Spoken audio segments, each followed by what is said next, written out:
Buenos días, nosotros vamos a hablar sobre la Corte Internacional de Justicia. Mi grupo está conformado por Eliana Monterrosa, Jason Rodríguez, Lucía Rangel, Alice Quintero y yo, Jamie Merchant.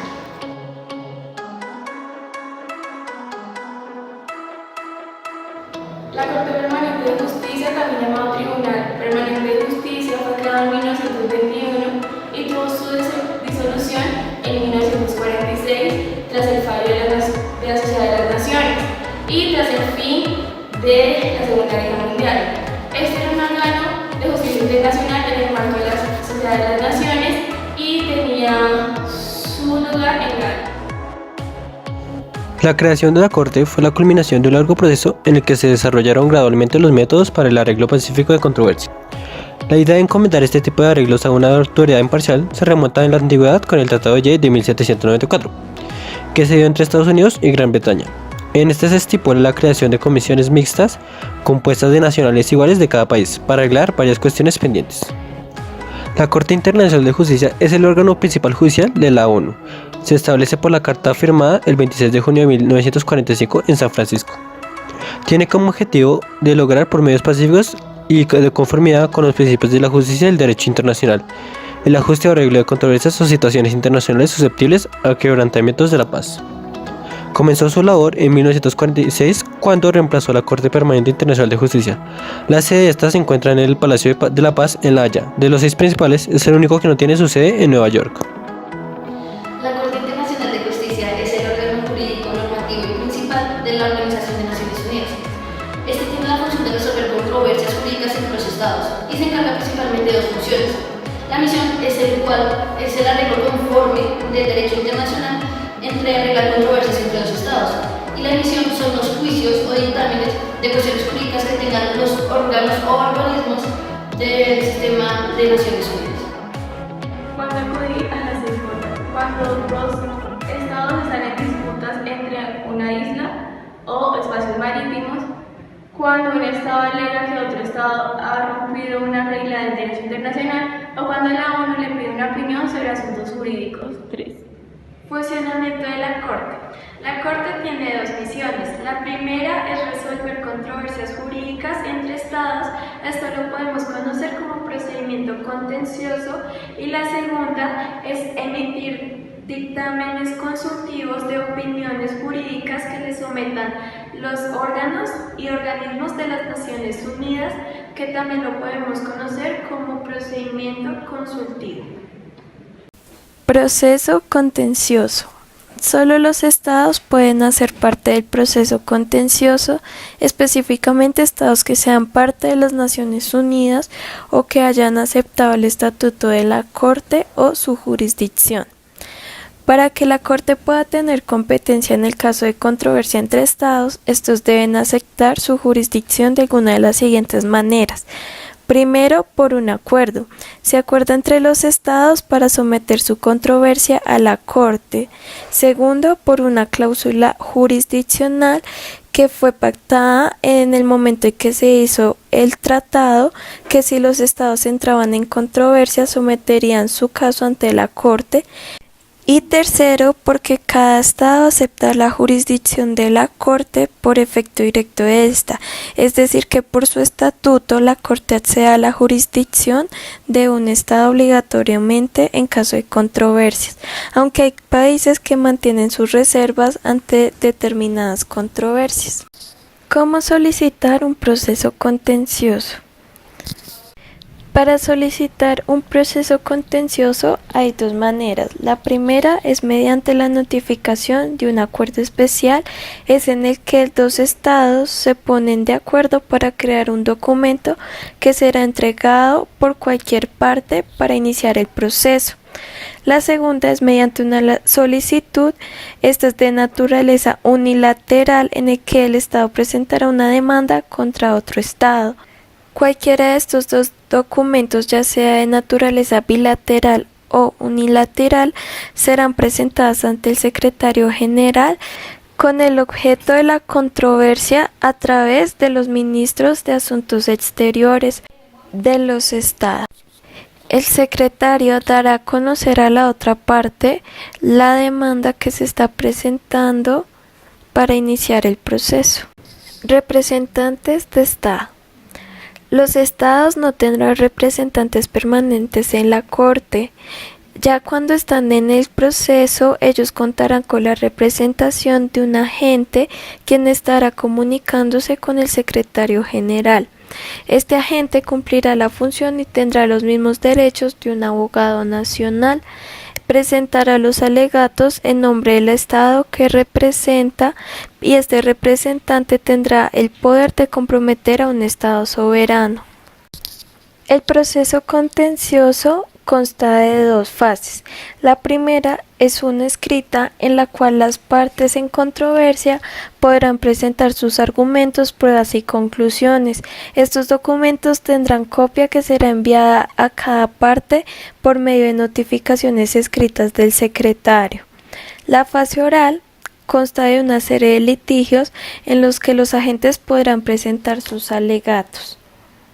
Después de que termina el litigio de la fase oral, la Corte delibera a puertas cerradas y posteriormente pronuncia su sentencia en la audiencia. Esta es de carácter vinculante para las partes en controversia e inapelable, ya que al firmar la Carta de las Naciones Unidas los estados se comprometen a cumplir cualquier decisión de la Corte y aceptar su jurisdicción. En dado caso de que una parte alegue que la otra no está cumpliendo lo que dictó la Corte, ésta podrá acudir al Consejo de Seguridad, quien podrá tomar medidas más extremas. Controversia territorial y delimitación marítima entre Colombia y Nicaragua. Es principalmente un diferendo planteado por la República de Nicaragua y la República de Colombia respecto a la soberanía de ciertas islas y a la delimitación marítima entre ambos países en el Mar Caribe Occidental. Antecedentes. La soberanía de Colombia sobre el territorio insular del archipiélago de San Andrés y Santa Catalina se basa en una orden real dada por el rey de España entre el 20 de noviembre de 1803, en la cual estas islas dejan de estar bajo el poder de la Capitanía General de Guatemala y pasan a formar parte del virreinato de la Nueva Granada, incluyendo pues a la isla Mosquitos.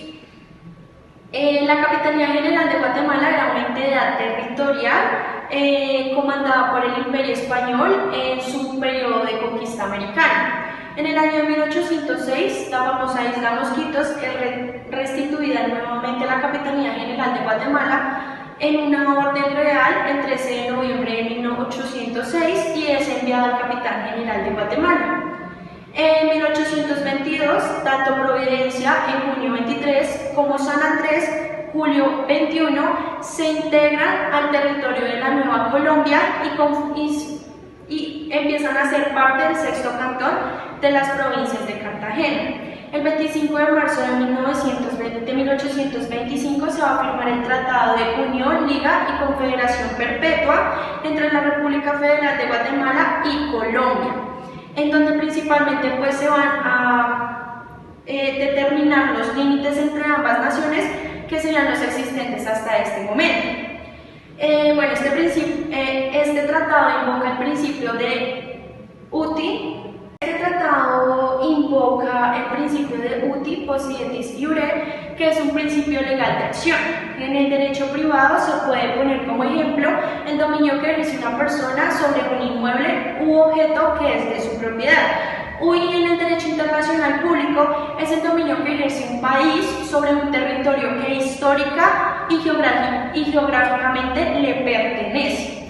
Es por esta razón que tanto Colombia como los estados sucesores a la República Federal de Guatemala, en este caso Nicaragua, quedan sometidos a cumplir dicha disposición conforme lo establece el derecho internacional. De esta manera, Colombia va a empezar a ejercer su soberanía sobre el territorio de San Andrés, Providencia y Santa Catalina. En 1838 este tratado llega a su fin con la desaparición de la Gran Colombia como nación y con la desaparición de las Provincias Unidas Centroamericanas. En este mapa se ve reflejado el Tratado Esguerra-Bárcenas, que se declaró inválido ante la Junta de Reconstrucción Nacional el 4 de febrero de 1980.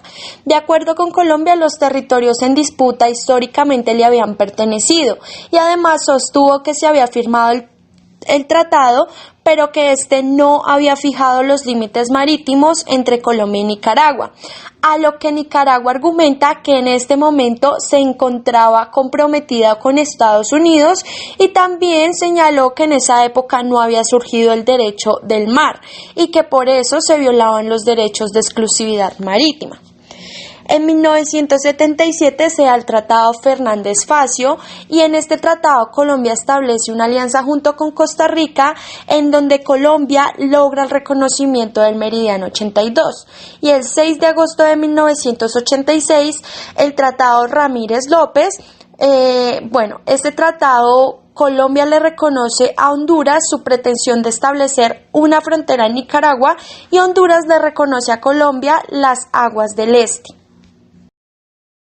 Después de esto se da la demanda de Nicaragua. El 6 de diciembre del 2001, Nicaragua presenta una demanda ante la Corte Internacional de Justicia contra Colombia en la que expone lo siguiente: soberanía sobre el archipiélago de San Andrés, Santa Catalina y Providencia, una frontera única entre las zonas económicas de Colombia y Nicaragua se abstiene de cobrar una compensación económica por la posesión de Colombia sobre las islas. El 13 de diciembre del 2007, la Corte Internacional de Justicia se declara competente para resolver el legítimo y le reconoce a Colombia la soberanía sobre las islas de San Andrés, Providencia y Santa Catalina, pues menciona que este conflicto ya estaba resuelto con el Tratado de 1928. Sin embargo, agregó que el tratado no determinó las fronteras marítimas de una zona rica en petróleo, por lo cual los dos países tendrían que estructurar sus argumentaciones para presentarlas ante la Corte. Los argumentos de Nicaragua en nulidad del Tratado Esguerra-Bárcenas, que la Corte Internacional de Justicia decidió que era competente para solucionar este conflicto y que según Nicaragua en este momento no había una frontera establecida en el Meridiano 82 hasta que la Corte lo decidiera. Y los argumentos de Colombia, pues Colombia principalmente discutía las violaciones a la soberanía territorial por parte de embarcaciones pesqueras procedentes de Nicaragua, y Colombia sí validaba el tratado Esguerras-Bárcenas. En la primera imagen se ve evidenciado lo que le pertenecía a Nicaragua antes del Meridiano 82. En la segunda podemos darnos cuenta lo que Nicaragua estaba reclamando, que eran 350 millas náuticas. Y en la última, la Corte Internacional de Justicia reconoció el derecho de Nicaragua a su plataforma marítima hasta 200 millas náuticas, que equivalen a 100 kilómetros cuadrados. A partir de esto se da el fallo de La Haya el 19 de noviembre del 2012, donde la Corte Internacional de Justicia dictó sentencia sobre la demanda que presentó Nicaragua contra Colombia, argumentando que el archipiélago de San Andrés y Providencia le pertenecen al último país, reafirmando así la soberanía de Colombia sobre San Andrés, Providencia y Santa Catalina, junto con algunos cayos. La Corte concede a Nicaragua 531 kilómetros del mar hacia el Océano Atlántico, a lo que Colombia pierde el 40% del mar territorial. Las principales consecuencias fue que la Corte Internacional de Justicia falló a favor de Nicaragua en cuanto a límites marítimos, pues le quitó a Colombia 75.000 kilómetros cuadrados de mar.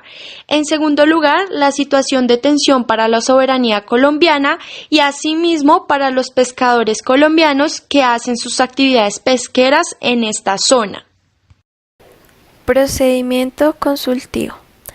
Este procedimiento está abierto exclusivamente a 5 órganos y 16 organismos del Sistema de Naciones Unidas. La Asamblea General y el Consejo de Seguridad principalmente pueden solicitar procesos de dictámenes consultivos sobre cualquier cuestión jurídica. En cambio, los otros órganos y organismos podrán hacerlo, pero en el ámbito de sus actividades y en el ámbito de su derecho. La Corte podrá llevar procedimientos escritos y orales para así poder demostrar el conocimiento y desarrollo que ha llevado el proceso a que se le ha sometido. Un procedimiento consultivo concluye con la exposición del dictamen correspondiente en una audiencia pública y, a diferencia de los fallos de la Corte en un proceso contencioso, estos no son de carácter vinculante, es decir, que quienes lo solicitaron tendrán la libertad para efectuar el dictamen si lo quieren incluir o no. Un ejemplo de un dictamen consultativo fue el que pidió la Asamblea General y el Consejo de Seguridad a la Corte. Ellos pidieron que la Corte se pronunciara sobre las consecuencias jurídicas del muro que está levantando Israel en territorio palestino. Como ya sabemos, este es un conflicto que lleva más de 50 años. La Corte ante esto resolvió que este muro irrespeta el derecho humanitario y son contrarios al derecho internacional. La Corte tardó casi un año para emitir sus opiniones, pero dentro de estas podemos encontrar que dice que Israel debe poner fin a las violaciones del derecho internacional, que Israel debe detener la construcción de este muro y además reparar los gastos por los daños y perjuicios. Además, dictó que las Naciones Unidas y la Asamblea General y el Consejo de Seguridad deberían considerar medidas para poner fin a la construcción ilegal del muro. Como ya lo había dicho anteriormente, estas opiniones no son de carácter vinculante, por lo que el gobierno israelí rechazó el dictamen de la Corte y aún continúa con la construcción del muro. Informes anuales. Cada año la Corte debe presentar un informe de sus actividades a la Asamblea General de las Naciones Unidas. Este informe cubrirá desde el 1 de agosto hasta el 31 de julio del siguiente año. El cuerpo de este informe se compone principalmente por un resumen introductorio de las actividades que la Corte hizo durante un año y la información concerniente respecto a la Corte. También sus competencias y las actividades judiciales que desempeñó durante este año, al igual de incluir visitas, actividades, conferencias, publicaciones y documentos de la Corte en cuanto a asuntos administrativos y sus presupuestos. Los estatutos son una parte integral de la Carta de las Naciones Unidas, que representan el órgano jurídico de este. Además, es la norma jurídica en la cual se basan los principios y procedimientos de la Corte Internacional de Justicia, el cual dice que recurrirán a la Carta todos los Estados partes, que son aquellos que se adhieren o son aceptados por este instrumento internacional, salvo personas físicas, jurídicas y organizaciones internacionales que no podrán recurrir a la Corte. La Asamblea General y el Consejo de Seguridad de las Naciones Unidas podrán solicitar dictámenes consultivos sobre cualquier cuestión jurídica. A continuación daré a conocer sus 5 capítulos que gozarán de 70 artículos. El capítulo 1 habla de la organización de la Corte, que nos da a conocer el cuerpo de magistrados, secretarios, celebraciones y funciones que estos tengan. El capítulo 2 habla de sus competencias, que se basará en su reglamento, conformidad del mismo, los estados partes y las decisiones que estarán ligadas al derecho internacional, el cual resaltaré el artículo 38, que dirá que la Corte tendrá que decidir conforme al derecho internacional para decidir un litigio, o un ex aequo et bono, que se traduce como de acuerdo con lo correcto y bueno. El capítulo 3 habla de sus procedimientos, el cual nos da a conocer sus idiomas oficiales, sus procedimientos, las solicitudes que deben ser impartidas de los estados hacia el secretario para que éste se los presente a la Corte. Y el artículo 43 hablan de sus procedimientos, que serán orales y escritos. Los escritos son la comunicación de la Corte y las partes por parte del secretario. Y los orales serán la audiencia que la Corte otorgue a testigos, peritos o atagentes que éste traiga. El capítulo 4 habla de sus opiniones consultivas, las cuales son las cuestiones jurídicas que estos tengan. El quinto capítulo habla de sus reformas, el cual citaré el artículo 70, el cual dice que la Corte estará en facultad para proponer reformas que juzguen necesarias al presente estatuto, o la que ellos convengan para hacer cierto juicio o caso, pero donde éste se efectúe mediante el procedimiento que establece la Carta de las Naciones Unidas. Los miembros de la Corte Internacional de Justicia se conforman por 15 magistrados por un mandato de 9 años con opción a reelección, elegidos por la Asamblea General y el Consejo de Seguridad de Naciones Unidas en votación independiente. La Corte procede cada 3 años a la renovación de una tercera parte de sus magistrados, siendo posible su reelección. No puede haber dos que sean nacionales del mismo Estado. Los magistrados no representan a sus respectivos gobiernos, sino que son independientes. Un Estado que no cuente con un magistrado de su nacionalidad entre los miembros de la Corte podrá escoger a un magistrado especial para su asunto concreto, el llamado juez ad hoc. Si un Estado no cuenta con un magistrado de su nacionalidad entre los miembros de la Corte, podrá escoger un magistrado especial para este asunto en concreto. Antes de asumir las funciones, este hace la misma aclaración solemne que el resto de los magistrados. No tiene que tener necesariamente la nacionalidad del Estado que representa. Este participa en toda decisión en igualdad de condiciones que los demás magistrados. Tiene una remuneración de parte de la Corte por cada día que ejerce sus funciones. Elecciones se celebran en New York en el periodo de otoño de acuerdo a la fecha de la sesión de la Asamblea General. Los magistrados electos comienzan su mandato el 6 de febrero del año posterior. También se realiza una elección secreta para elegir altos cargos de la Corte. Todos los estados tienen derecho a proponer candidatos, pero los postula la Corte Permanente de Arbitraje. Los candidatos deben ser correctos dentro de la ética y la moral, deben cumplir los requisitos para juzgar dentro de sus países o ser reconocidos en el derecho internacional. Corte Internacional de Justicia. Presidente: Yusuf de Somalia. Vicepresidente: Hakim de China. Secretario: Philip de Bélgica. Magistrados: encontramos 3 miembros de África, 2 de América Latina y el Caribe, 3 de Asia, 2 de Europa Oriental y 5 de Europa Occidental y otros estados. La Corte tiene 3 tipos de sala. La sala de procedimiento sumario, que se compone de 5 magistrados que incluyen al presidente, vicepresidente y 2 suplentes. Esta se construye anualmente. El otro tipo de sala es cualquier sala. Esta se compone de 3 o más magistrados. La Corte constituye esta de acuerdo al artículo 26 del Estatuto, para conocer de determinadas categorías de negocios como los litigios de trabajo y los relativos a las comunicaciones. Cualquier sala que la Corte constituya. Esta se constituye para conocer de un negocio determinado después de acordar formalmente con las partes el número de miembros que participan en todas las fases hasta la conclusión final. Aún así, estas salas siguen siendo de uso excepcional. Para construirlas se necesita el consentimiento de las 2 partes. La Corte, al igual que la sala, cuenta con 3 tipos de comités. El comité presupuestario y administrativo, que es el que prepara las decisiones que tiene que tomar la Corte respecto a cuestiones administrativas, se compone del presidente y el vicepresidente y de 4 a 5 magistrados. El comité de la biblioteca. Este fue creado en 1970. Este supervisa el programa de adquisiciones de la biblioteca de la Corte y continúa la modernización de sus servicios, compuesto por 4 magistrados. En 1979 se creó un comité de reglamento permanente que aconsejaba a la Corte en asuntos de procedimiento y métodos de trabajo. Sus privilegios y humanidades hacen referencia a las facilidades y prerrogativas que tengan todos los magistrados o miembros de la Corte.